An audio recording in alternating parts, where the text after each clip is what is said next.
Hello and welcome back to the podcast that literally takes the face off. Welcome back to the best part of your week. Welcome back to another episode of Love, Death and Movies podcast, an internet's number one film breakdown and review show, the show that crushes watch lists week after week. Every month is a different genre. Every week is a different film in that genre. So follow us and everything. Join us on the ride and let's watch some movies. With me as always is the pride of the West Coast, Ash. Ash First Movies. Ash, how are you? I'm doing great, Harry. Please don't take my face.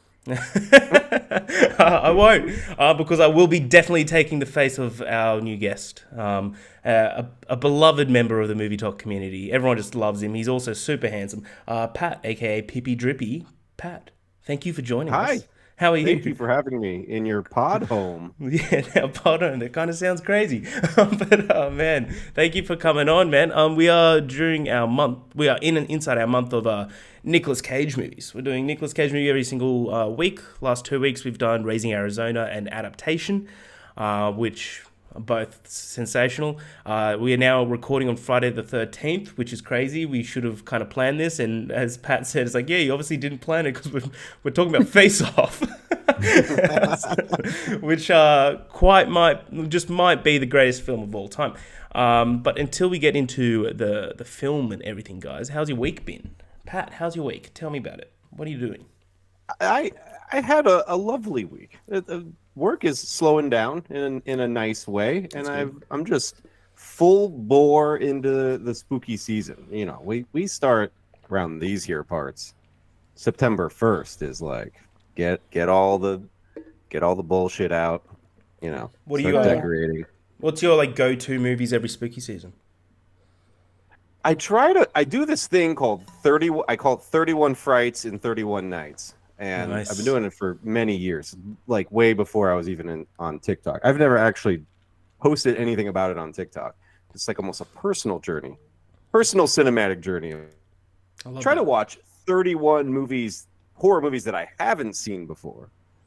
But then it got to the point where I was like, it felt like a chore because then I wasn't watching movies that I really love, like to rewatch. So then I started recalibrating, and now I just do a mix of stuff I haven't seen and stuff I have seen before. But in terms of go-to, nothing specific. I try to watch like Bride of Chucky every Hell yeah, Bride of Chucky October. is so good. Yeah, Bride of Chucky is incredible. There's certain ones like that I always try to sneak in. But Hell yeah. I love all the meats of our cultural horror stew. Have you watched? You probably have, because I always tune into your horror videos, and it's always talking about movies I haven't even heard of, and I always put it on my watch list. Have you watched Lake Mungo, the Australian horror movie? That movie is fucking crazy. That movie, Byron told me to watch that last year, and it blew me away. I thought that movie is awesome. It's incredible. Yeah, it's Ash, if you haven't seen it for your spooky season, it's just like really cool. Like it's a mockumentary, but it's like a horror mockumentary, and it's made by Australians. And Australia's a fucked up country, so back off. You know, it's a bit of a warning thing. I'll have to watch that because Wake and Fright wasn't enough to keep me away. I'll have to check out Mungo. Dude, the amount of steaks and beer that is drunk and ate in Wake and Fright is fucked. Ash, how's your week? Week's fine. Today was my last day at work for a little while, so I guess that's cool. But I'm not going to be doing anything fun while I'm off. But it's better than working, right? So I'll take it. Anything's better. Congratulations. Yeah. It's always nice to sign off and set that out of office for a long time. Yeah. But yeah, week's fine. Just hoping to relax this weekend. So nothing too crazy. Hell yeah. Yeah, my week's been crazy. It's just work. Work's insane at the moment, but it's good. You know, we're doing the biggest campaign our country's ever done in my market, in my business, which is cool, which is fun, but it'll be fun once it's done because we're doing it now. It's like, so everyone, like, whenever I tell people, everyone's like, oh, congratulations. I'm like, say it after. Right now it's kind of crazy. Today was like our local elections all around. I think it's all around my state. So I had to wake up early, and what we do, Pat, in Australia, we go to either a school or a church, whichever one's near you, and you go and you just vote there. But there's a tradition which Ash now knows because it's a part of Australian slang called a democracy sausage, where out the front of every Sounds time, delicious. out the front of every time you go vote, There's just people making sausages. So it's like tradition. You go vote and you buy a sausage and you go home.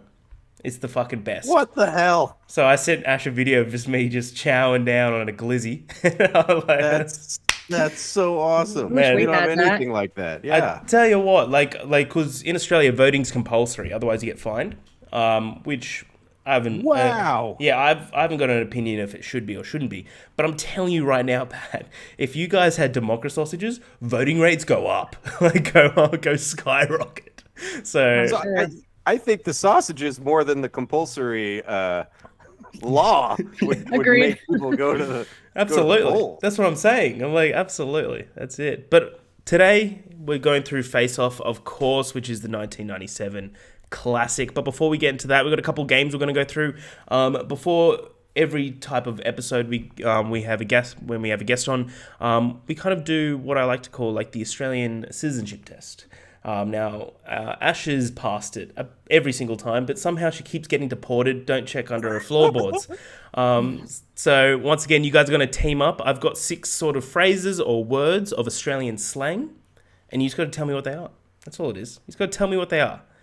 That easy. It's that easy. So number 1, what would I mean when I say this arvo, I'm going to have a cold one while working on the Barbie?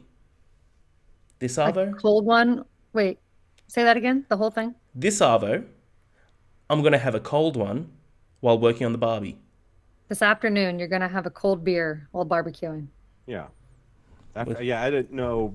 I thought maybe this weekend, but yeah, something cold beer and barbecuing. You're 1 from 1. That's correct. Arvo means That afternoon. one's pretty easy. Yep. Yeah, Afternoon. Okay. Yeah. I'm starting you off with the softball. Arvo is afternoon. Cold one is a cold beer, and Barbie's a barbecue. Nice. 1 from 1, guys. I'm looking at your passports right now, and I'm like, all right, it's not looking too bad. I already got like Expedia pulled up. I'm looking at my signature. Amen. Look at the flight. Number 2, if I describe someone as legless, what about them would I be talking about? Someone is Interesting. legless. So it's not their legs. Unless I'm being really mean. They can't swim. What the hell? Legless. That's interesting. I don't know why my mind went to like they're like not wimpy, but like not. Well, no, I thought like how we say gutless. Yeah, like. But legless, that doesn't seem like it would make sense. Brian was totally legless last night. Drunk off his ass. Just drunk. Yeah, it's drunk. Yeah. Legless Wow. means because Yeah, you everything can't has to do walk. with alcohol. Damn it! Because you can't Told walk. me. I still forgot the rules. Everything is. I still forget freaking every game. time, and I'm like, when in doubt, go back to alcohol. I love that. Yeah, how good's That's that? fun. Number I'm getting 3. legless tonight. And Right? It makes sense because you can't walk straight. Like, that's what it is all about. That's so good. If I describe something as a piece of piss, what would that mean? Like, to take the piss means to like, joke with somebody, like to razz somebody. Yep, that's So correct. what is it? So what? How'd you use it? If though? I describe if I describe something as a piece of piss, what would that mean? Christ, every time I read these, I'm like, fuck, we're cultured. I'm so glad to be It Australian. makes sense what you're saying, Pat, but I feel like, can you use it in a sentence? That's always my go-to. How do I? Yeah, If I like use the it in spelling bee. that race was a piece of piss. Oh, it sucks. Something that sucks. Ash. That race is a piece of piss. I can't say that phrase without laughing. That makes no sense in my brain. So it means it's easy. So Easy? like, yeah. Oh, that's a piece of piss. Don't worry about that. You think Yeah. pissing is easy, Harry? Yeah. Depends on the day. Oh, that makes no sense to me. Yeah, that's the new one. This one's pretty crazy. What is a shark biscuit? Shark? Biscuit. What is a shark biscuit? I feel like the biscuit part can't be literal. This one's pretty crazy. A shark has like pointy teeth and like a big fin, maybe. Does it make sense? Like once you say it, we'd be like, oh, You'd be like, oh, kind of like, yeah. oh, horrified. Oh, we'd A be little horrified. bit. Yeah, I think you'd be a bit horrified. It's gotta be something just really bad. You Like definitely don't want a like, shark biscuit around. like You don't wanna be- my mate took a shark biscuit home. Like so, that ugly girl from the bar. I don't know. I like that guess.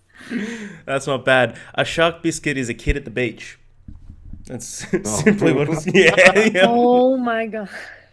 Yeah. You know, as much Bluey as I've seen, it's like I haven't seen enough.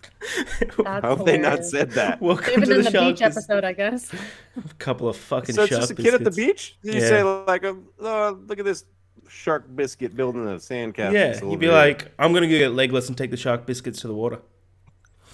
like, that's all it I is. love the idea of combining this shit. Okay. That's great. Amen. Number 5, I got 6. So number 5, what is an esky? An esky. An esky. I thought this was global, if I'm being honest, and I looked it up this morning. I was like, oh wait, it's not. An esky. How would you spell Short for it? whiskey? ESKY. Oh, ESKY. So what I've learned is that for my short time of Australians like to abbreviate a lot of things. We do. Yeah, we do definitely. Is yeah. this an abbreviation of something? I'm now looking at why we call it is, yes, but it like the abbreviation doesn't really. Well, Make a lot of sense. yeah, like there is a coordination, but like it is abbreviated from a term, yeah, from a My name. mind went to whiskey, but I don't know. I have no fathomable clue. I have no idea. So, I could usually come up with a guess, but so an esky comes from the word Eskimo, and it's a portable cooler. Like so, our portable coolers we call eskies. You guys even made fun if of I me came for up with saying cooler. Eskimo, Coolers? No, you guys made fun of me for saying ice chest. You and Byron. Yeah, did. ice chest is stupid. Just putting that out there. Eskies are better. Esky is better. Yeah, absolutely. Eski's real cute. Eski's cute. It's great. You also called it sidewalk. Yeah, of course it is. It's on the side. You walk on it. I didn't invent it. What do you I guys? just What do you live call here. a sidewalk? A path. You know? A path. Oh, Yeah. A sounds path. adventurous. A path. A path, darling. It's So very, fancy. It's very adventurous. And number 6, to lead us off, what is a frothy? A beer? Correct. Well, yes. Like- I feel like frothing. Okay. Yeah, yeah, correct. Everything. Let's not overthink this. When in doubt, always say beer. Like, because yes, a cold one, a frothy, they're all the same fucking thing. Like, it's just different ways you want to say it. Like Man, I'm gonna have a half dozen frothies and get legless tonight. last night, one of my mates wanted to go to the pub and goes, "You want to go get a couple of Denzel Frothingtons?" And I said yes. Ooh. And yeah, and love that. then we went off into the night. Anyway, guys, well done. You've both got approved. Until you get deported again, Ash. Sorry, I'm just gonna. Ash, it's not my say. It's just the shit you do. We're gonna move on to another game before we get into Face Off. It's more Nicolas Cage because it is the month of Nicolas Cage. You guys are going to team up, of course. I just want to know what are the. You don't have to give me an order. I'll tell you which ones are where in the top 10. Give me the top 10 highest performing Nicolas Cage movies at the box office. I'm so bad at box office stuff. Okay. So if you name it, I'll be like, yeah, that's number 8 at X amount of money. And National Treasure has to be on there. you want to lock that in? Yes. National Treasure comes in at number 4 with $347.5 million. Damn. Okay. trying to think. Con Air. Con Air comes in at number 9 with $224 million. Well done. Fuck, I love Only because I just looked last night because I was curious what the budget was for Face Off, and it made way more money than I was thinking it did. So I'm gonna say Face Off. Face Off comes in at number 6 with $245.7 million. Fuck, I love Con Air, by the way. Con Air rules. Ah, Yes. Yeah. I have in my notes for when we start the face-off discussion, his run with back to back years is it's one of astounding. the most Yeah, ridiculous things I've ever seen. Always yeah. working. he's so good. Well, so speaking of that, The Rock. The Rock comes in at number 5 with $335.1 million. Correct. All right, So we've it's- got 4, 5, 6, and 9. Correct. Yeah. Okay. Okay, I feel good because we don't have the top three. So like, Yep. There's two of the top three that you definitely should get. The top one's a bit of a wild one. What about that one with Pedro Pascal? I feel like, did that do well? I don't know. Unbearable Weight of Massive Talent. That was kind of like, I feel like a lot of love for that movie, but I just don't know if the box office is was. anything newer in the top three? Number 3 came out in the last 5 or 10 years. Well, number 3 is probably like one of the most well-known films in that genre. And then the rest, no. In that genre? There's one sequel in the top 3. That's got it. Is National Treasure 2 more than National Treasure National 1? Treasure 2 comes in at number 2, Ash, with That's insane. 400 and unbelievable. Absolutely. And That tell is you what, insane. if they make a fucking third, which you fucking should, it will be the highest grossing film of all time. That's insane. So you're missing Wow. number Still 1, don't- 3, still 7, don't have 8, a- 10. So there are 2 superhero films on this list. Oh, Oh, Kick-Ass. see, that's Kick-Ass is not Is on he- the list. Oh, Good I guess, don't though. watch superhero movies. What superhero movies is he in? He is one famous superhero. Was he Ghost Rider? Ghost Rider comes in number 10 with 228.7 million. Pretty good for a guy who's never seen Ghost Rider. I've Okay, never seen it either. I forgot about those movies. I just thought I remembered him being okay. So we need 1, 2, 3, You got 7, and 8. You need 1, 3, 7, 8. 2 was National Treasure 2. Oh, I'm sorry. 1, 3, 7, 8. Yeah. Okay. Raising Arizona? No. No. I didn't think that one probably grossed a lot at the box office. There's another superhero film. It is animated. Oh, Animated superhero movie. wait. Very, very popular animated superhero film. The last. Is he one of like the Lego Oh, Batman movie? yeah, or Lego. something? No. He wasn't in a Lego movie, or if he was, it's not on the list. It's animated. I don't even know of an animated superhero movie. Oh, it's like the most famous. It's like the most loved one. Oh my God. Yeah. I don't have a lot of experience with animated superhero it's, movies. It's Sony. It's Sony doesn't help me at all. oh no. I'm trying to Did think. you make sure we'd seen these? Probably not. You've Huh? definitely seen this. Really? I'm not sure if you've seen the Really? first one. There's multiple. Okay. No, sorry, no, the number 1 on the list. I'm not sure if you've seen number 1. I haven't seen number 1. I can look up. Maybe you have because it's a kids movie. It's an animated kids movie, but like I'd just never seen it. But it's crazy how much money it earned. Wait, you've never even seen the highest grossing Nic Cage movie? No, when you know what it is, you'll understand why. So number 1 is The Croods, Oh, yeah, I've never seen that. Yeah. Oh my God. right? That's rough. I still think you can get number 3, so I'm not going to tell you number 3. But number 8 is G-Force, that guinea pig movie. Never seen it. What? So number 1's The Croods with 587 million. Number 8 is G-Force with 292.8 million. So you still need 3 and 7. 7 is a classic. I think it's 90s or early 2000s Nic Cage action film. Oh, is it Gone in 60 Seconds? Gone in 60 Seconds at number 7 with 237.2 million.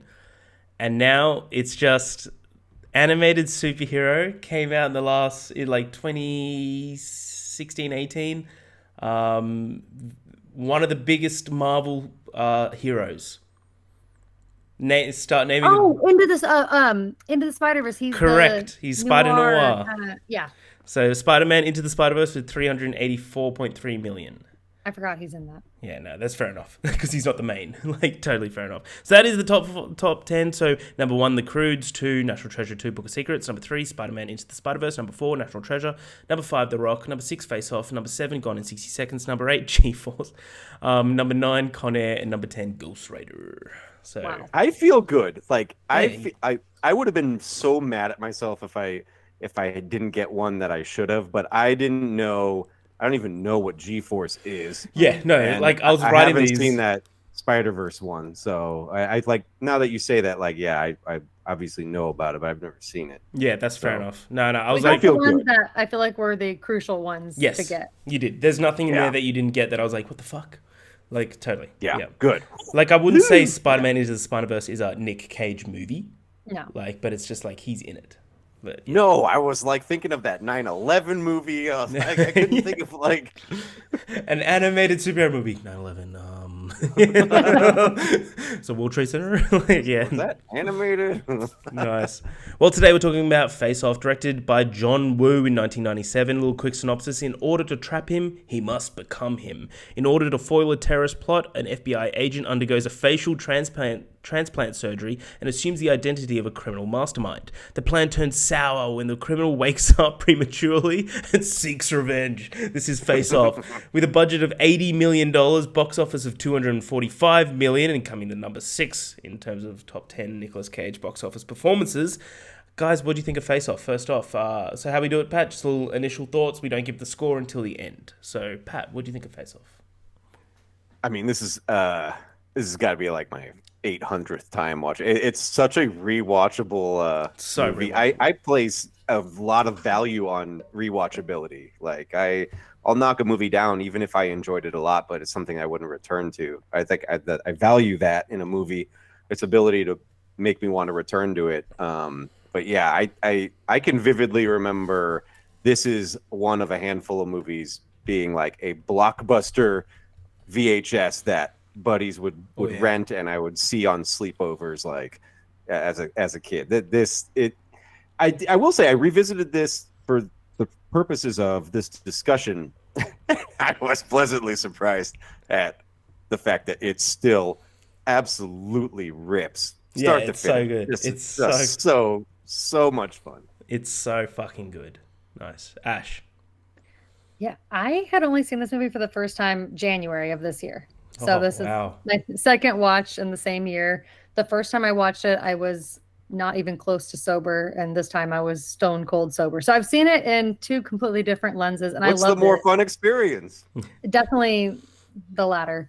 I think that it is just such a fun action movie. I don't tend to be an action movie lover, like as a whole. So when one really hits me, I'm like, yeah, that's going on the list of like rewatch fun movies that I can just turn my brain off and enjoy. And I think that John Travolta trying to be like Nic Cage is hysterical. Nic Cage just doing his normal thing. I think the action sequences are absolutely just over the top in the best way possible. Some of the the amount of one-liners that you can quote from this movie is endless. Yes. So, I could eat a peach for hours. Yeah. Got a brand new bag. Like, it's just so many. I just think that it's just a blast of a movie. I don't really take it too seriously, but I do think you can tell the amount of like care and passion that went into some of those sequences that are like 15 minutes long of just shootouts and birds flying and flames going and glass breaking. Like, it's just the amount of energy they must have put into making this thing. I'm so glad that it pays off, and it's very rewatchable. So yeah, just an absolute blast of a film. Hell yeah. No, I agree with everything you said. I absolutely just want to echo what you said, Ash. There's like moments in this film where it's like a video game where an action battle's about to happen. They walk into a room where it's just full of mirrors, and you're like, oh, here we go. It's just like, we're going to have moments where they're looking at themselves in the mirror and like, and they do the John Woo, the John Woo kind of gung fu where they're like diving around on the one spot shooting. It's so fucking good. This movie's so rewatchable. This movie's just so much fun. I think it's perfectly cast, even though John Travolta's head is huge. So, like, it'll be like, in terms of like face dimensions, just doesn't work. But two gonna need complete a bigger opposites. face. Yeah, exactly. But no, I think it's like Nic Cage is perfect for this role, sort of thing, just to be a bit crazy and kind of do whatever he wants. I know I'm sure I've got it in here. I've got a little fun fact about Nic Cage later on, so I won't spoil it till then. But yeah, I think this movie's insanely rewatchable. It's one of my favorite Nicolas Cage films. I saw it in the cinema last year. My cinema does retro runs every weekend, and they're doing Face Off. Every seat was sold, so everyone's just in this packed cinema just watching Face Off on a Saturday night. Fucking amazing. Movie's so fucking good. There's a lot of little twists and turns. I also love, which we'll get into it, the prison mechanic of like with the boots. I think is so sick, and that should be a real thing. Like, I think that's awesome. Wild. It's so wild. But this, I love. There's all these. It's like a really good, well-made, cheesy '90s action film. which I think's kind of Yes, exactly absolutely. what you want. So we'll go through it. To start off, I've got a couple of fun facts for you guys. Nicolas Cage and John Travolta spent 2 weeks together before filming to learn how to play each other. They decided on specific gestures, vocal cadences for each character to kind of mimic. Co-writer Mike Werb got the idea for the face surgery from a friend who had a hang gliding accident. They had to remove most of his skin from his face and reconstruct the bone matter and put his face back on. So his mate almost died, and he's like, oh my God, hang on, got an idea here, and I'm going to make a Nicolas Cage action movie. I was like, crazy. Holy shit. Now, it's obviously Nicolas Cage, John Travolta. Do you guys know any of the original ideas of who were going to play these two characters, of Archer and Troy? So, I love... No, I've not seen... I didn't do any research. This is good. I love casting couch stuff. Yeah. This is good that you didn't, because I want to get your full reaction, because some of these are fucking wild. Originally, Arnold Schwarzenegger and Sylvester Stallone were in mind to play the lead roles. Fuck you. Have you seen those Oh memes? my God. There's memes where someone did that, where they like do scenes with those two specifically. Yeah. That's so funny. But when John Woo was brought in to direct, he decided John Travolta and Nicolas Cage would be more suited to these roles. Other pairs that the studio wanted but didn't get him: Michael Douglas and Harrison Ford, Bruce Willis and Alec Baldwin, Jean-Claude Van Damme and Steven Seagal, Oh my God. Denzel Washington and Wesley Snipes. And finally, which if they did this, unbelievable, Robert De Niro and Al Pacino. But I doubt that even got through initial talks with them. So. No. But I don't know. That might have changed the whole like vibe of the movie. Seeing those two. I think where they landed is kind of the perfect place to land, especially for a film. I wonder if this created a cascading effect, because Arnold and Sylvester Stallone obviously end up in Escape Plan. Yeah. So like which is maybe a little similar. That's interesting. And like they're in Expendables together as well, right? Like yeah, they're done. Maybe they chose people on purpose who they kind of thought like had worked together or would in the same sort well of together. level sort of thing. Yeah. Well, at that point, they were Stallone and Schwarzenegger. At that point in the '90s, were at like peak beef. Like they were competing against each other specifically. So that would have been an insane thing, because up until the Expendables, they literally were never in a movie together. So like, if in '97, if they watched it and done the John Woo movie, that would have been nuts. Yeah, there's a good Sylvester Stallone documentary. I think it's on Netflix. Sly. Sly. It's great. And it goes through like fantastic. Goes through like how he made his like original films and his run of success, and goes through like how Schwarzenegger was coming up, and it turned into like not a rivalry, but it was always going to be a box office competition. But he's just like, but there's always respect behind that sort of shit. But it's just, it was good fun. But so if you haven't watched Sly, definitely watch Sly. You'd like that. But let's get into the story. So we started off. Most wanted civil freelance terrorist Castor Troy, played by Nic Cage, is relentlessly pursued by FBI special agent in charge Sean Archer, played by John Travolta. Years earlier, Castor, in an attempt to kill Sean, accidentally killed the agent's young son. While he shot him on a hill about 10 meters away, no one saw him. His son was named Michael. The two have been obsessed with each other ever since. It's kind of like Batman and the Joker. The FBI receives information that Castor's brother, Pollux, which, awful name. Yeah, that was so bad. It's a terrible name. Has chartered a plane at LAX airport. Sean knows that Pollux will not fly without Castor, aka he says, little brother doesn't fly without big brother, so he leads a joint FBI and LAPD team to chase the plane down, which crashes into a hangar. In the ensuing chaos, Pollux is captured by the FBI, and Castor is knocked into a coma after bragging to Sean about a bomb that will go off, neglecting to mention the location of the said bomb. Sean's work colleagues congratulate him on catching Castor, but the agent rebuffs the praise he is given and says the deaths of the FBI agents is nothing to celebrate about. Sean then finds out that Castor is not joking about the bomb after discovering a tape that is recovered from the jet crash in Pollux' briefcase, a little MacGuffin, you might say, which contains information and all the exposition that you need for this film, and especially around the bomb. After a number of interrogations, Sean discovers the date, but not the location of the bomb itself, knowing that Pollux is the only person who can reveal the location and that Castor is the only one who should be informed.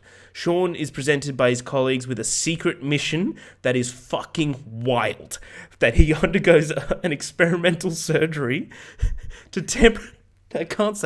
temporarily graft Castor's face onto his skull, infiltrate the prison where Pollux is being held, get the location of the bomb, where it is, which is the only way to do so. The only way. Yeah. I love that. This is the only way we could do this.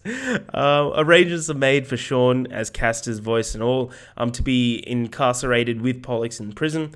Once there, he successfully learns the bomb's location, the Los Angeles Convention Center, which, like, to be honest, that should have been one of the main things that you first check out. You know, if there's a bomb threat in LA, isn't the convention center like Umro number 1 or the airport? Like it's one of the two. LAX, yeah. Yeah, absolutely. Meanwhile, Castor unexpectedly awakens from his coma, realizing what has happened, calls his men to kidnap the doctor named Walsh who performed the surgery. So, guys, what do you think about the start? Anything that really pops out to you?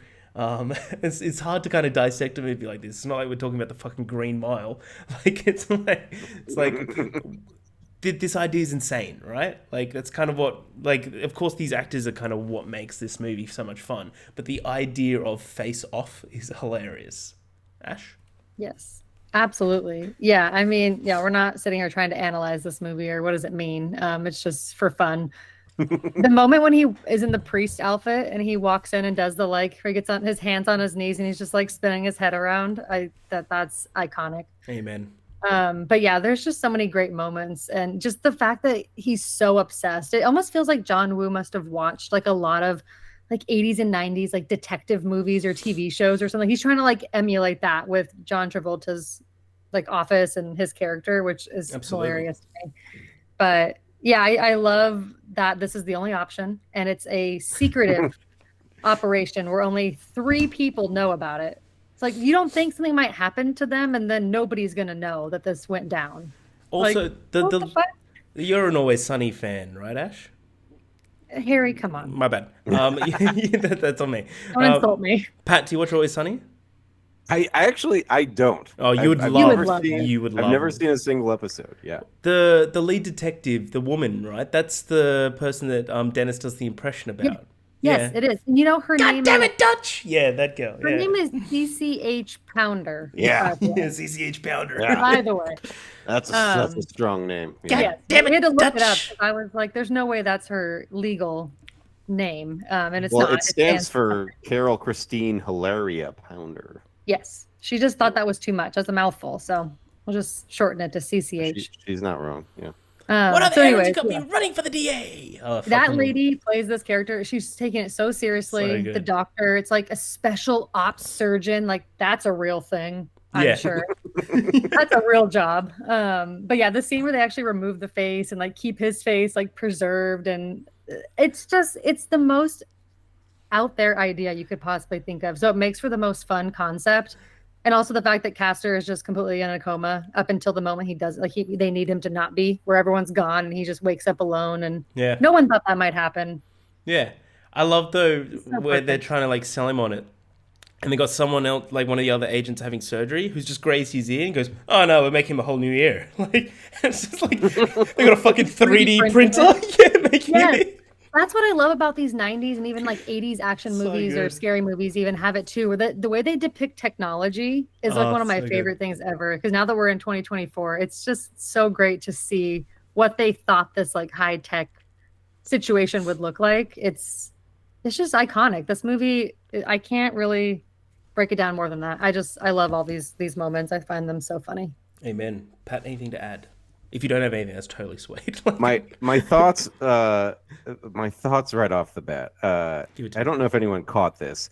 When Nic Cage is he's blowing away an FBI agent with a shotgun in the hangar, and the FBI agent is clearly attached to a wire. He just goes Like, flying.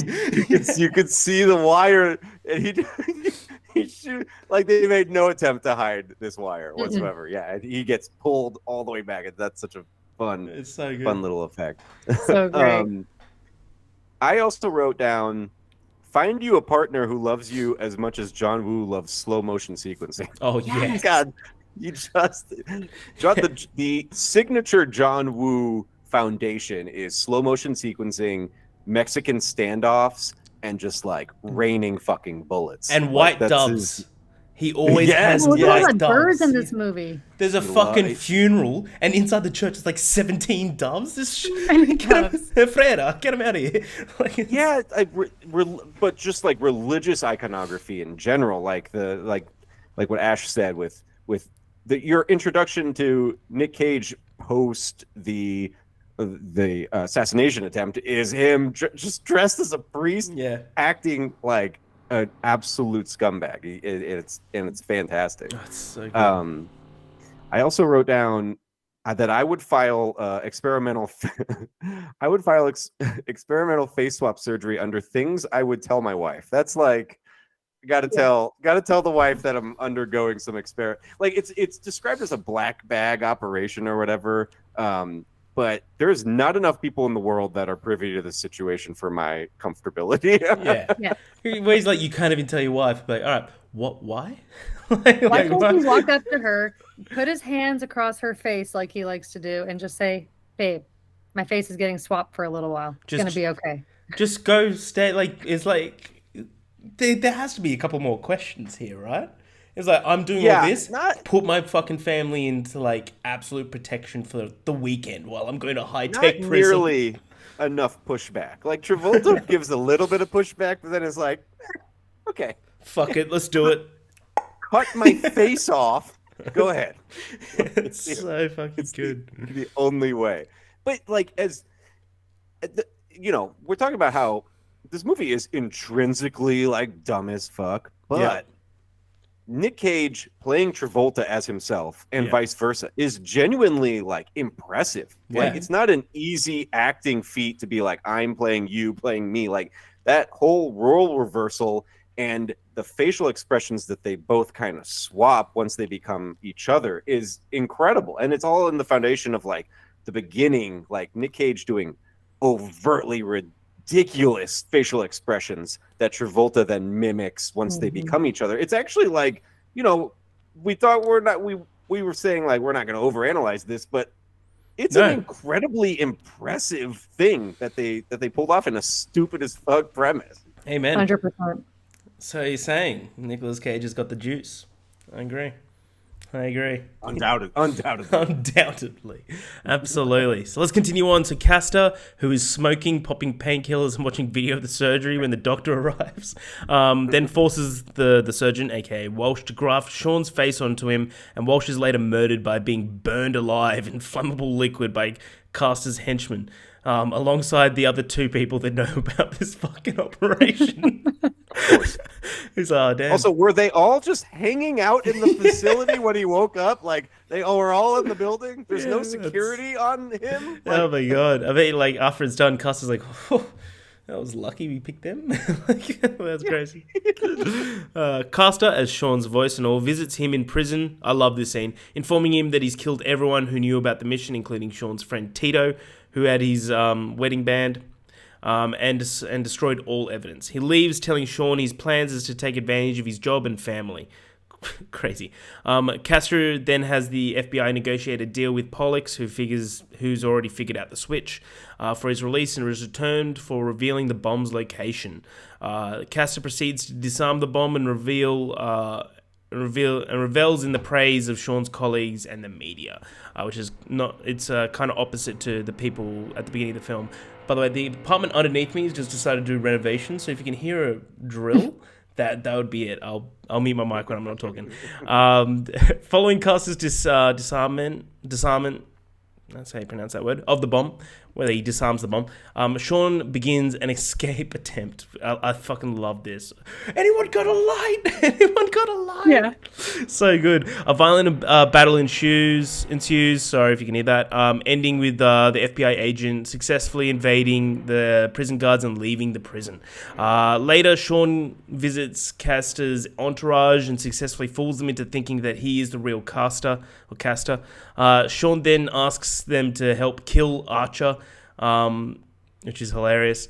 Elsewhere, Castor initiates a really aggressive sex play with Sean's wife Eve and flirts with his teenage daughter Jamie. These scenes are fucking 90s as hell and so weird. Where he just goes into the bedroom. It's about as uncomfortable as I've ever been watching a fun act. Yeah, as you should. Yeah, it's really fucking weird. It's so... He says the plot thickens as he's like staring at her ass. It's fucking creepy. Yeah, it's so 90s action though. But fun fact here, the crew shot on Nicolas Cage's birthday. John Woo let Nicolas Cage get emotionally charged up for a scene and then surprised him with a birthday cake. Everyone was laughing, and then afterwards Cage asked Woo to never do that again. What? He's like, never do that again. I love that. Okay. So meanwhile, Sean finds himself having to take drugs to impress Castor's gang. Also present is Sasha, which holy smokes. That's all I'll say. That's the words I got there is holy fucking smokes. Is that Gina Gershon's character? Yes, it is. And Okay. I think we're going to have to add her to the list. Ash. So we've got a list, Pat, called The Smoke Shows of Love, Death and Movies. Where we just pick out the hottest people in every movie. So I think she 90s definitely... Gershon? Yeah, absolutely. Yeah, that tracks. yeah, that works out well. Cass's ex-girlfriend and their son Adam.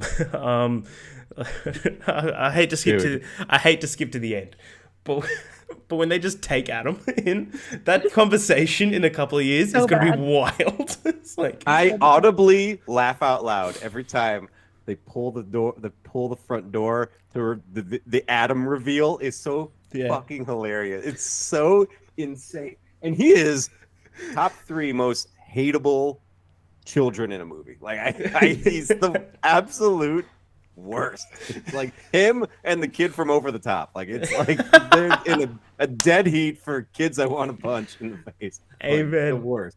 That reveal is hilarious because she opens up the door and it's just empty, and then he just goes around the corner and goes. Who brought him there? What, did he take a bus? And to the the sister house? like does the face thing on him. It's so God. weird. Oh, it's so weird. So earlier, Sean threatened to put her son into foster care, but he now realizes that she is a devoted mother who is trying to raise Adam away from the poisonous influence of Castor.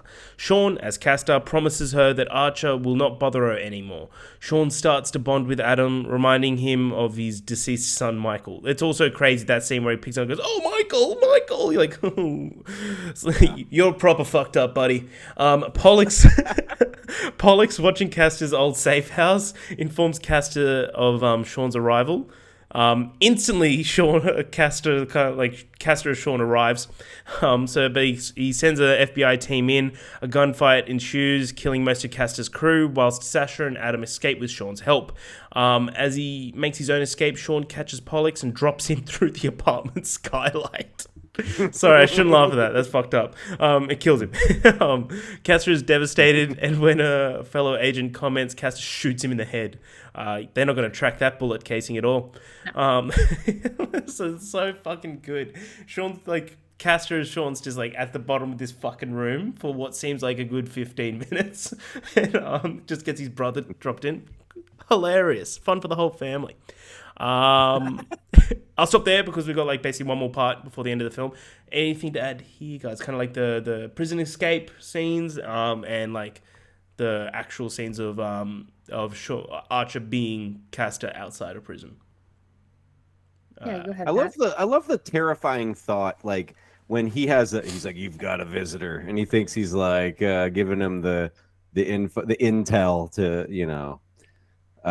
to hang him finally, and then he just shows up, the slow-mo walk up, and then it's just like the realization, like, this guy's he's gonna sleep with my wife. Yeah, who knows what he's gonna do with my teenage daughter? Like, that's terrifying. Like, that thought it's actually like you feel for him a lot in that moment. It's utterly terrifying. He has that great. I think it's from that scene. Or it might be later. Where it might be the final fight. Where he's like, "I didn't mean to kill your son. I was going for you, but you took it so personally." Yeah. The delivery of that line is fantastic. It's so fucking good. That's awesome. Ash. Yeah, no, I was trying to find the exact quote because I didn't want to fuck it up, but I couldn't find it. But when he's like, "I have a government job to like mess up and a wife to fuck" or something like that, I just die laughing. You just know he's really about to disrupt this man's life, and like you said, it's kind of sad, even though it's being presented in such a funny way. The pain that he must be feeling is horrific. I can't even imagine someone just coming like a literal terrorist coming in that hates you and has a personal vendetta against you, just coming in to fuck up your life, because he wants to, and he's very passionate about it, and he's not going to get tired of it. So yeah, it's a fucked up premise.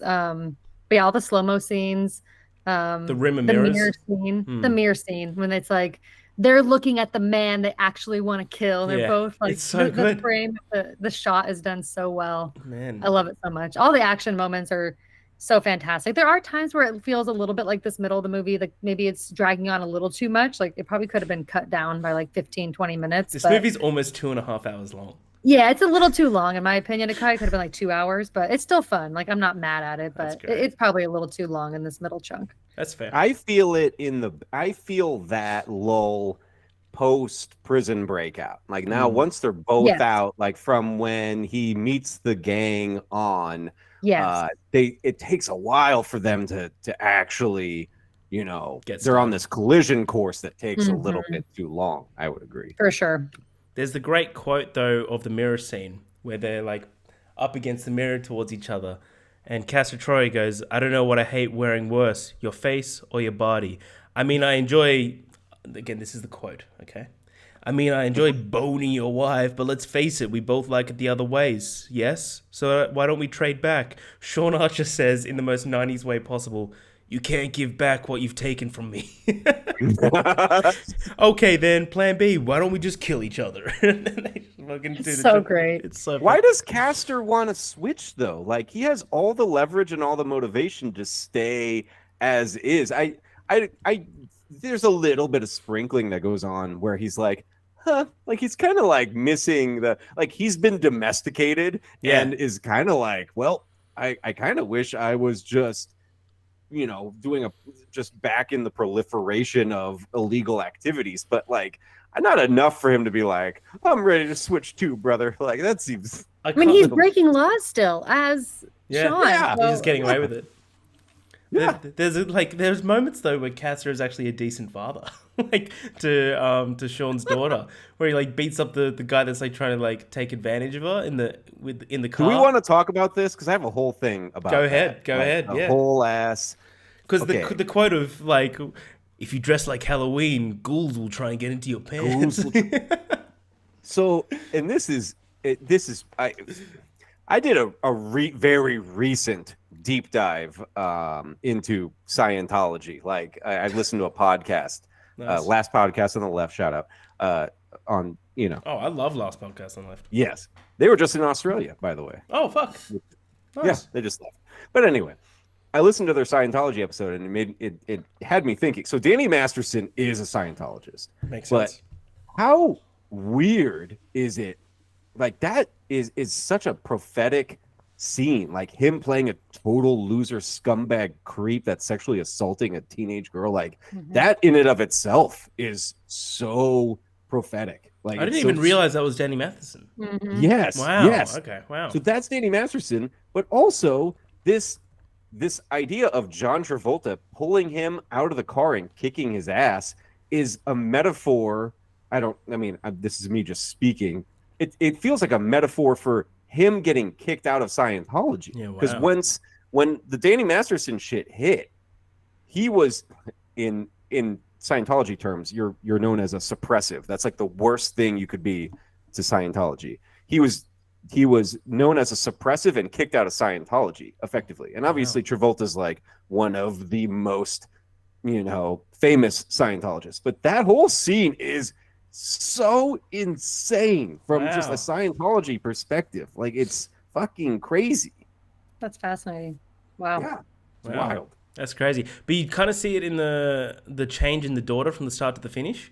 Of like when Yes. when after in the final shootout you see her and like she's just like dressed proper and she's like It bit bums more, me out. and she's like Yeah, more, which is Makes kind of me like so sad. I same don't like it though. I don't like it. I feel like I took it more as she like possibly finally clicked when he said that she's like grieving, like not like dealing with her brother, her yeah loss of her brother. But I also don't like the fact that like the whole message was like you need to change the way you dress for yeah people. agreed You yeah. know, it's very much a 1997 trope to put in there, but yeah, I don't see what was wrong with what she was doing. I mean, yeah, smoking cigarettes when you're a teenager, maybe not the best thing, but she was not even wearing that much makeup and eyeliner. Like, She goes from Bauhaus and Tarantula mascara to like, Yeah. you know, blonde hair and Harry Styles. Like she's just, it's yeah, like I mourn the loss of our goth queen gone too soon in this movie. yeah. I don't like her whole character and her whole art. It's all It doesn't kind of make just sense pathetic. though. It's so 90s. It also doesn't make sense. It doesn't No. make any sense. But it's 90s as fuck. She has the greatest line in the whole movie though, when inexplicably when she's saved after the Mexican standoff or whatever, she just says, "Please tell me what planet I'm on." What does that mean? What are you talking about? That's Oh, so fucking great. good. I love What's going that. on, girl? You okay? I love that. All right, we'll continue on. I think this is basically the last part. I've only got a couple of paragraphs left. Later, the FBI assistant director in charge, Victor Lazaro, berates Castor for unnecessary carnage at the safe house. An already angered Castor confesses his true identity and kills him, blaming for his death on a heart attack. I love that. I thought that was so cool. But like, just to take a step back, when he's just like, and one thing you're gonna hate me saying, I am Castor Troy. In what world would be like, oh my god, he is how the fuck are you, Castor Troy? No one knows about this face swap fucking surgery. So stupid. I love this movie. As a result, Castor is promoted to FBI assistant director. Lol. Meanwhile, Sean returns to his suburban home and tries to convince Eve that he really is her husband, and she's only convinced slightly after he tells her the story of their first kiss. Lol. For scientific proof, Eve, who's a doctor, gets a blood sample of Castor and finds it to be AB. Sean's is O negative. The morning comes and Eve tends to her husband's gun wound. Sean assumes Castor can't be touched now. That he's the new acting director. At which point Eve tells him that he'll be at Lazaro's funeral. A few days later, Sean arrives at Lazaro's funeral, which is going to be the final act. During the mass and prays in a side chat. I love that. Where he just sits down and prays until it finishes, and the mourners leave. He then discovers that Castor is holding Eve hostage. A gunfight ensues in which Castor's crew are killed. Lol. Sasha saves Eve and takes a bullet for Sean before she dies. Lol lol. She makes him promise that he will not let Adam grow up to be a criminal as well. I love it. He's like, sure, lady. Castor then takes a late arriving Jamie hostage, but she's able to escape, ironically, with a knife trick that he taught her. Classic, what planet am I on? Prior to this, Castor tried to strangle Sean, but wound up dislodging a microchip in his larynx, which gave him Castor's voice, thus returning his voice as normal. Castor takes off to the docks and steals a speedboat. This is so 90s. Sean then jumps into another speedboat, because there's two there, and goes after Castor. Yeah. After a lengthy chase, both Castor and Sean are thrown ashore by an explosion resulting from their boats colliding. The two engage in a final hand-to-hand confrontation. After Castor beats his foe with a pole, Sean then grabs a spear gun and stabs Sean in the leg, making him unable to fight. Castor then tries to destroy Sean's face on purpose in preventing him from reclaiming it, which results in Sean eventually killing Castor with a spear gun.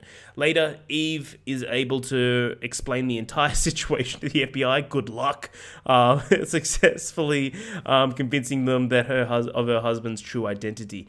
Sean is then taken to the hospital and his face and body are restored, minus a scar on his chest from where Michael was killed. Quick thing before I get into the last sentence. At the beginning of the film, they did say that this was the only doctor to do the face-off, and he then was burnt to death. So imagine getting that fucking task given to you on the start of a workday. The film ends as Sean arrives home with Adam. bringing him into the family in order to fill his promise to Sasha and not allowing Adam to grow up to be a criminal. Imagine when that kid turns 15, he's like, what happened to my dad? What happened to my mom? It's like, I killed your dad. Spear gun. Your mom thought that I was your dad. Had his face on. Crazy. She was like making out with me and stuff. Don't tell the missus. But it was crazy. She wanted me to take care of you, but she didn't know that I was an FBI agent. She thought that I was your dad. But I was your dad, pretending to be your dad. So I took you anyway. How does that conversation go down? Anyway, this movie's a 10. This movie's a 5 out of 5. I love this fucking movie. Everything about it. There's not a flaw to be said. This movie is like quintessentially a perfect 90s film, like 90s action. I think it's like fucking stunning. It's perfectly cast, I think, and it's just a joy to watch. And as you said at the beginning of the show, Pat, it's just infinitely rewatchable. So every time I rewatch this, I'm always going to have a fun time. But that's my score. Pat, what's your final review and score, and anything you want to add to that last point, last passage, if you want to, as well? Let's retrospectively. As I went along, I put things that I think age really well with this movie. Mm-hmm. Pollux says he's growing tired of being called bro, which I think is really interesting because were people calling each other bro a lot in the 90s? If so, I don't remember, but Yeah, maybe. I grew tired of that as well. Pollux, my man. The overall look of the 90s now is super retro again. So this aged maybe terribly 10 years ago, but almost looks like there's a reappraisal going on with the look of this movie. I think it's aged nicely, actually. The deep fake AI technology 3D printing thing is the most insane aspect of this movie 30 years ago, but has now, it seemed like sci-fi then, and is now a reality in every aspect, like especially like the deep fake stuff. But all of the 3D printing going on with like the face and the ear and all of that looks incredible in this movie. If it looked really shitty and was poorly slapped together, it wouldn't have aged as well. But it seems like a real possibility given our current technology, and again, very prophetic of John Woo and this movie to even think of that. And just in general, the face swap surgery is just incredibly effective. The use of really jaw-dropping practical effects when they're taking the faces off and plunging them in ice water and then face swapping, it's probably the best thing that's aged from this movie. And then the Danny Masterson stuff, which I've already gone over, is another thing that's aged well. I agree. 10 out of 10. The only thing, like, him promising Sasha that Adam won't grow up to be a criminal. Little does she know, that bowl cut is illegal. So in like 49 different states. The kid's getting fucking forced into some charges. He's already going to jail. Sorry, Sasha. But yeah. Last question to end my wrap up. Absolutely. Who has the better run in the 90s? Ooh. Nic Cage does The Rock, Con Air, and Face Off. That's fucking good. Back to back to back. That's 96 and 97 alone. He does The Rock in 96, and Con Air and Face Off come out in the same year, which seems impossible. But Gina Gershon, not to be topped, does Showgirls, Bound, and Face Off. 95, 96, 97. That's fucking good. That's I really have not good. seen enough of those movies, I'll be honest. A lot of them are on my watch list, but I have not seen Showgirls or Bound or Con Air or The Rock. I would You haven't seen Con Air? immediately. Ash, you haven't seen Con Air? No. It's cons in the air. That's what it is. Oh, You well should- then duh, yeah. You should do Con Air and Bound. I think that's a good That's a good double trouble. Nic Cage, Gina Gershon sort of back to back. But Love it. both of them were on heaters here in That's the 90s. true. It's an incredible run. Oh, hell yeah. Again, to double back around, 10 out of 10. Yeah. I don't hand those out all willy nilly. This is 10 all day. Hey, man, that's so funny. Ash. Well, I feel like you shouldn't have ended with me because I I can't say that I gave it a 10 out of 10, but maybe one day. I've only seen it twice, so there's That's still time. actually that's nuts, Ash. That's I'm sorry. If three of us were saying 10 out of 10, it's just us doing this circle jerk on a You Friday know, night, that's Saturday true. morning. That's true. What's the point of that? What planet am I even on? That's amen. fair. Maybe if there wasn't so much weird vibes towards a teenage girl and Gina Gershon's character didn't kiss her brother on the mouth, Yeah, did I get that okay. right? Was that her brother?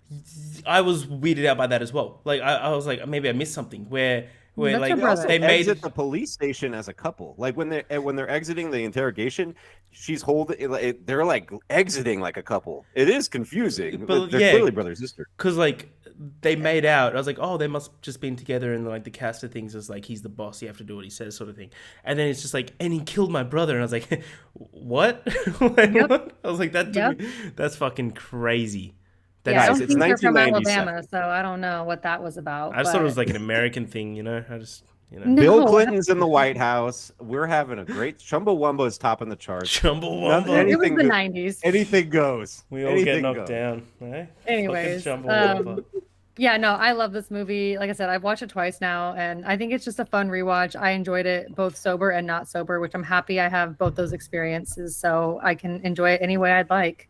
But yeah, I think besides the stuff we've already talked about, I do think the performances are really good. I think that it is so impressive to watch them kind of slowly become each other. And like you said, there's so many crucial moments of watching them as themselves in the first 30 minutes of the movie so that we can watch how amazing it is when they have to be one another. So it's Amen. kind of crucial to get to see how different they are and like paint this picture of how they act in the first chunk of the movie. So love it. All of the different standoffs, all of the like insane gun moments in the church when there's like 10 people standing there pointing a gun at each other. It's just the most insane thing I've ever seen in a film. Ash, Yeah. did that remind you of, because I know you're a fan of The Office, The the Office, Mexican yeah. standoff in The Office? I literally Yes. said, I'm not going down for this.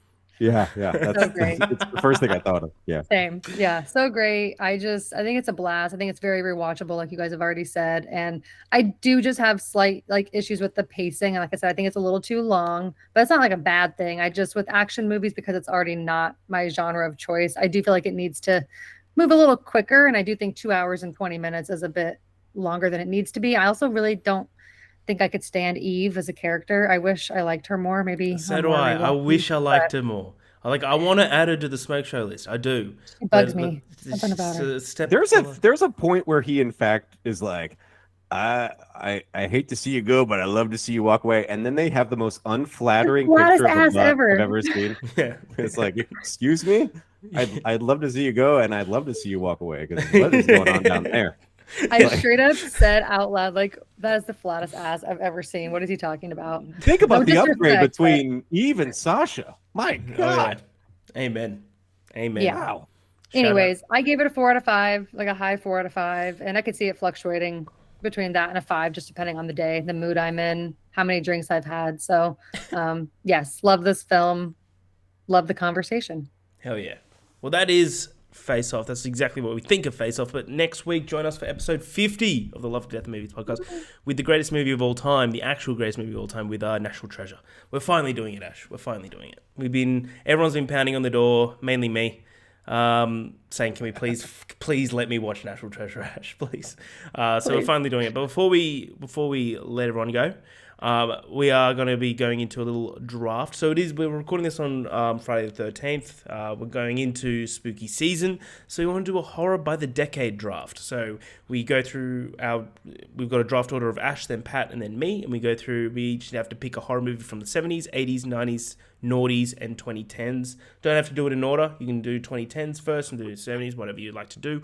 But that is the rules. Yep. I'm pretty relaxed on what constitutes a horror. We'll see what happens. Ash, you've got first pick. Okay. You got first pick, Ash. 70s, 80s, I don't- 90s, noughties, or 2010s. I don't think we're going to debate too much. I think there's very few movies that fit into the thriller category that some would say are horror, that Yeah. maybe others would say are not. But I'm not too worried about that. I'm not too worried. There's one movie that I really want because I feel like normally you would probably get it, Harry. If you So I'm going to say- take my If you say 90s. if you say it, I'm gonna literally yell.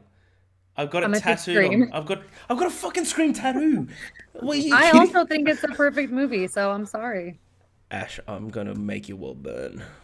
I'm gonna make it bad. So Good luck doing that from afar. now that she's picked a '90s movie, so she can't pick another '90s movie. Can't No. pick another Right? 90s movie. No. Okay, I'm gonna go chronologically. Just that's how my brain works. Love it. And I'll go with the greatest horror movie of the '70s, which is the Texas Chainsaw Massacre. Wow, And I love that. I'll hear none of it. Although most people wouldn't argue, but I feel like it's between that and Halloween. But I feel like I think Scream's better than every one of them, but that's just me. Yeah, I think we're Scream heads here. Yeah, we're I do Scream like heads. Texas Chainsaw, but I love Texas Chainsaw. Halloween is definitely one that I think I grew up on more, so it kind of like had that nostalgia feeling with it. I didn't watch Texas Chainsaw until I was like in my 20s. Yeah. I'm gonna go. Let's go. Fuck. Scooter has to join us. I can't believe you took Oh my Scream. God. I thought that was such a shoe-in to get first. That's fucked. I'm gonna go 80s. I'm gonna go The Thing. Nice. That's Damn. Fuck, I love The Thing, man. The Thing rules. The Thing bucks on a galactic scale. I'm not playing anymore. You Taking thought my you had it in toys the and bag, doing it in chronological order. going home.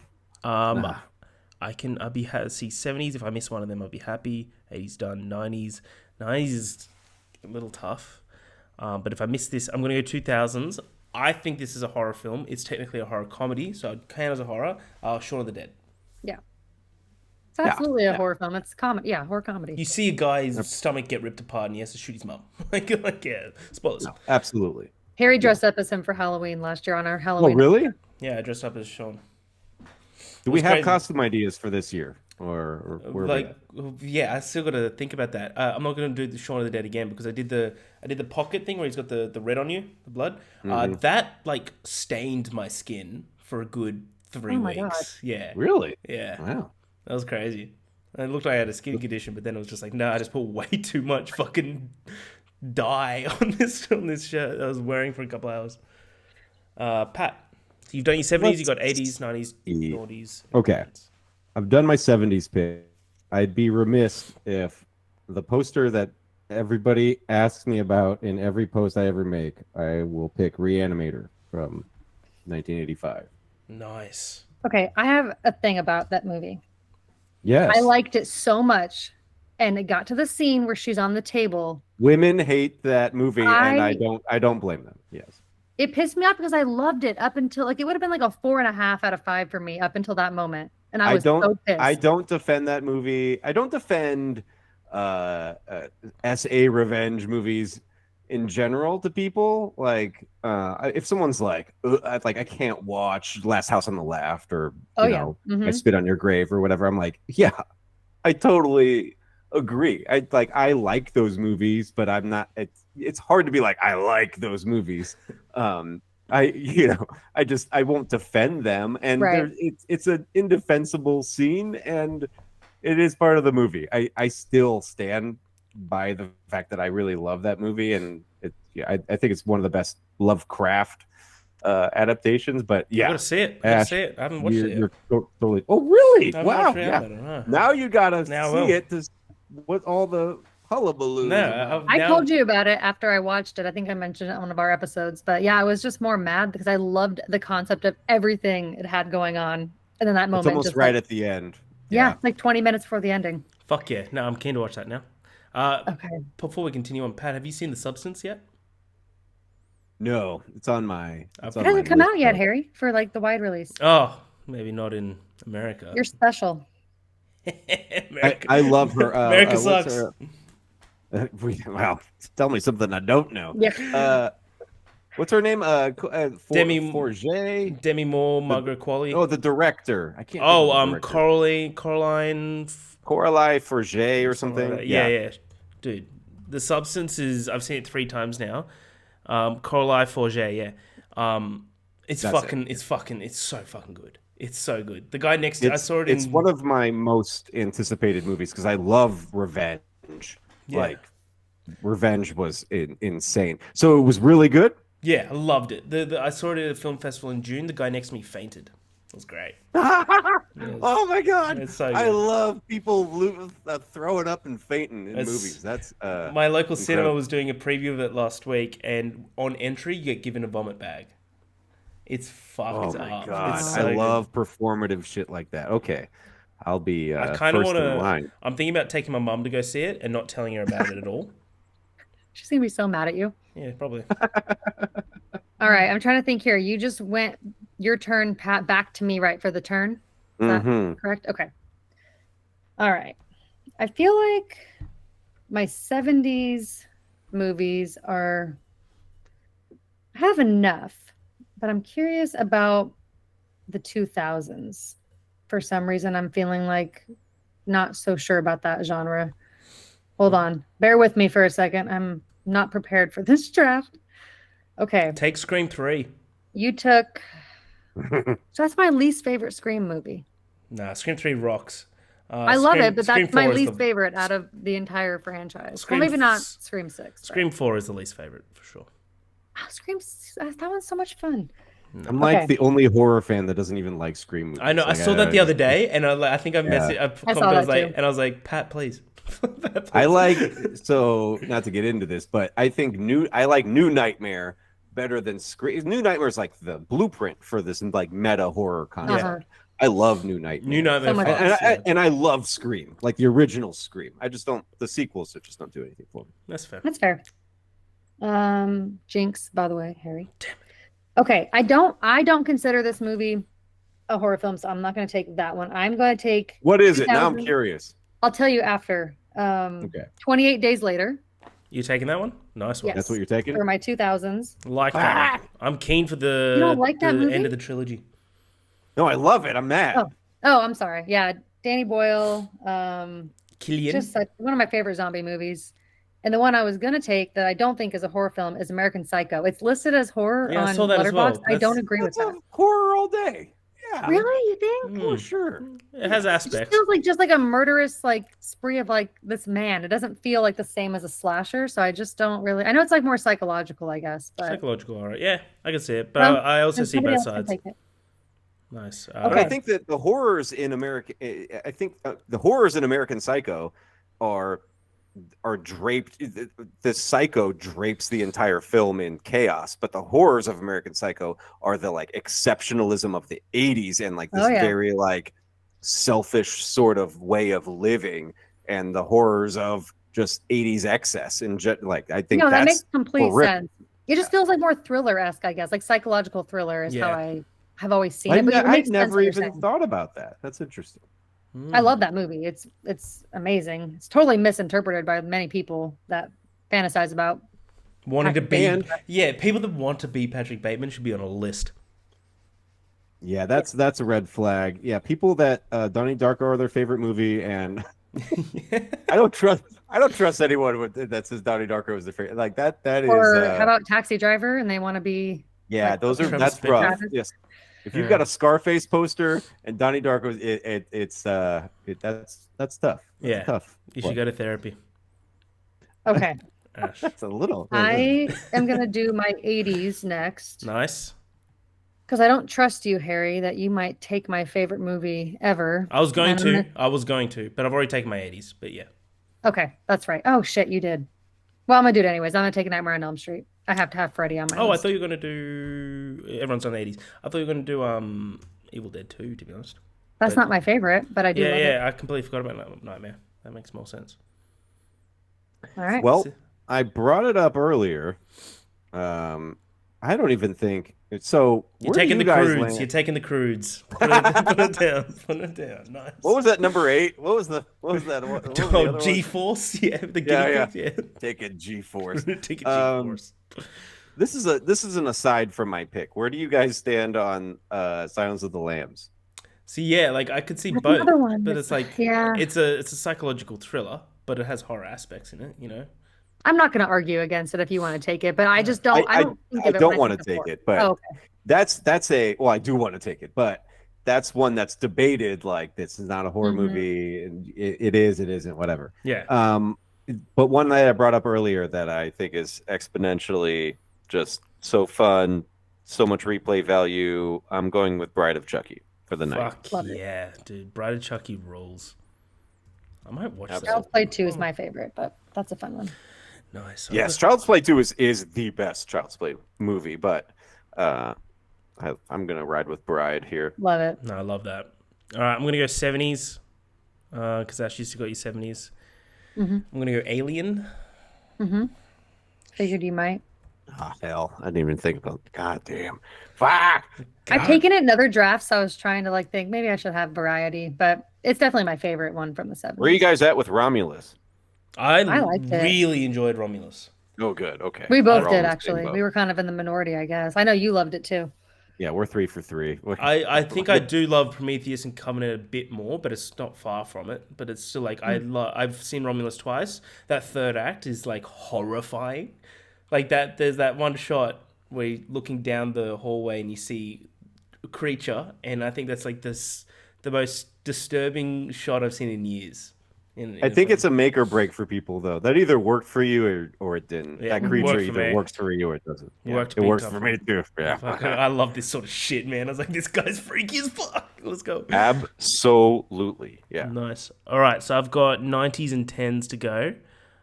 You've both done your 90s. Cool, so I'll do my 10. I'm going to go with Hereditary. I knew you were going to pick that. Was either that or God damn it. I knew What's the Pat was point gonna of be upset. playing? Yeah. Why do I play this game? Okay. God. Got noughties and 10s, Pat. Yeah, the 2010s, how good are they for horror? So, Yeah, so good. I had a list of around like 15 of us. Like, So I'd be good. okay with any one of these.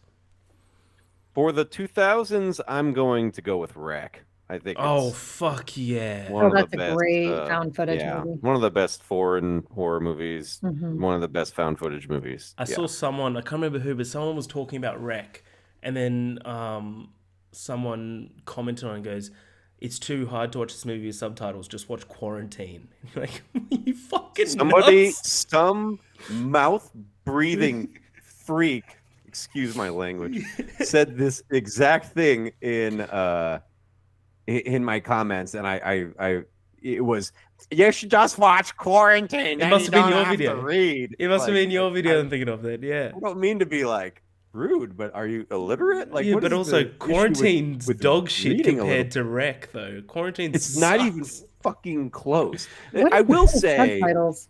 the Rec subtitles, I do. There are easy subtitles, and then there are more difficult. The Rec subtitles are very quick. Like you got to read a lot. They're because it's people talking and overlapping, and you got it is a lot of reading. But we're all adults. Yeah, It's grow up. 78 minutes, though. grow up. Like, Yeah, Jesus so Christ. short.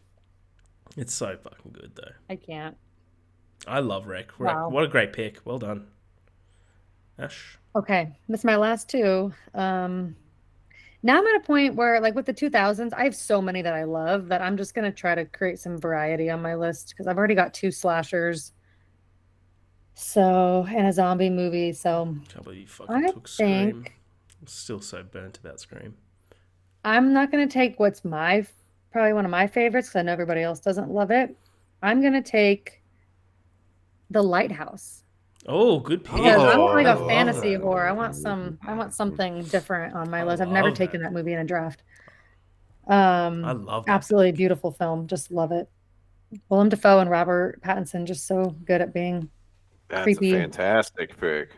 yeah, Oh, I fucking love that pick. love it. But Sinister is my favorite horror film from the 2010s. I know it's so Sinister's basic. still I great, fucking love though. that movie. Sinister's unreal. That lawnmower Here's the scene? thing that the thing about Sinister though is you'll never get yourself. I've never come across. You get people that hate Hereditary, which come on, come on. But people don't even do like the contrarian shit with Sinister. Like everyone's just like Sinister rocks. Like I have not heard, and I've heard every opinion on the planet when it comes to horror movies. I have not heard anyone That's try to talk fair. shit about Sinister. And Yeah. people Yeah, agree I don't that think it's scary too. I got to interview incredible. Scott Derrickson during the release Really? of Black Phone. Yeah. And Nice. like literally majority of the questions I was just asking about Sinister. And I was just like, when you were making that lawnmower scene, like, what was your intention? He goes, oh, to fuck people up. I was like, cool. Yeah, cool. Yeah, that's cool. The whole movie is based on recurring dreams that he had. Yeah.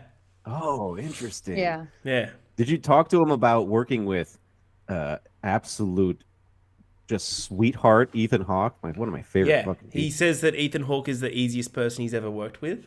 I asked one question about Marvel because I work for IGN, the internet, the movie and TV and games review site, and I got asked about one. I asked one question about Marvel.